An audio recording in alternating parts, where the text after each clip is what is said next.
Murder at Archley Manor.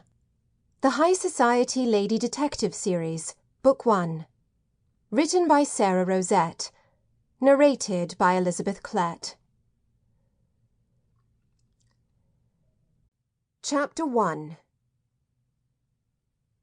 I didn't intend to become a lady detective, but when one's relative is swept into a police investigation and the outcome looks rather grim, well, one can't stand aside.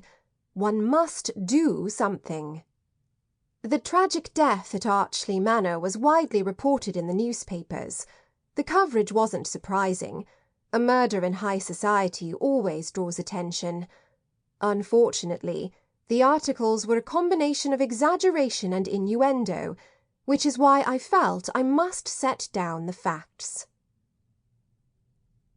London, summer 1923. One might suppose a well-bred young woman with a good education wouldn't have any difficulties finding employment.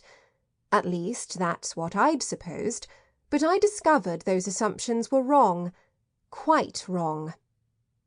On an overcast morning in late July, I had stepped off the train from my little village of Netherwoodsmoor into the bustle and busyness of London, confident that within a few days I would be one of that fascinating breed, the working girl, striding off to put in a day's work, knowing a paycheck was not long off.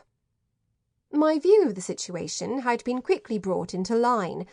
It had been a rather abrupt descent from the heights of my expectations to the depths of reality. I had become familiar with the shallow veneer of apology that accompanied the words, "Sorry, but we don't have anything for you." But today would be different. I was seated on the other side of the desk from a newspaper editor as he looked over my article. His closed office door barely muted the clacking typewriters and the loud conversations from the newsroom. I realised I was twisting my handbag in my lap, causing the decorative beads to strain against the threads that held them in place. I released my grip and pressed my gloved hands against the folds of my skirt. Mr. Clark, editor of the Express, hadn't even bothered to perch his pince-nez on his nose to read the sample article I'd laboured over the night before. Holding his glasses in the air a few inches in front of his eyes, he skimmed down my handwritten story that described the Duchess of Seaton's ball. The fact that his lips didn't twitch meant he didn't even get to the incident involving Barbara Claremore's sash, Kippy Higginbotham's nearsightedness, and the melting ice sculpture. He raised his head and extended the paper across the desk.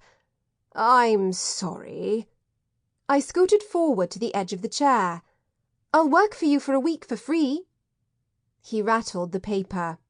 "The last thing I need is another society girl reporter." Despite the mugginess of the day that made the room stuffy, a chill twisted through me. The newspaper was my last resort. I hadn't contacted Mr. Clark at the Express when I first arrived in London. I'd applied for other jobs.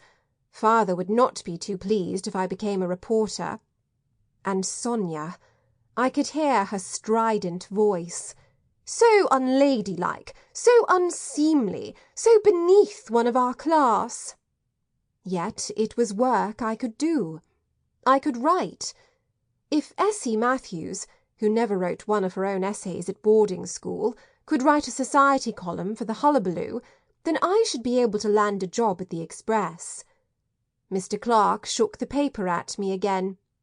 "You'll only clutter my desk." I kept my hands in my lap and leaned forward. "A fortnight. Give me 2 weeks to prove I can do it. You won't regret it."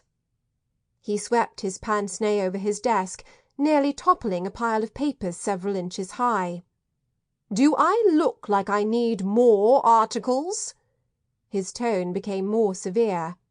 "I did a favour for Sir Leo. I spoke with you. Now I need to get on with my work." He tossed down the paper. I stood.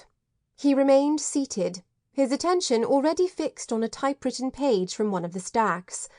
I was tempted to snatch up my article and tell him exactly what the Express would miss out on. Sample complete. Ready to continue?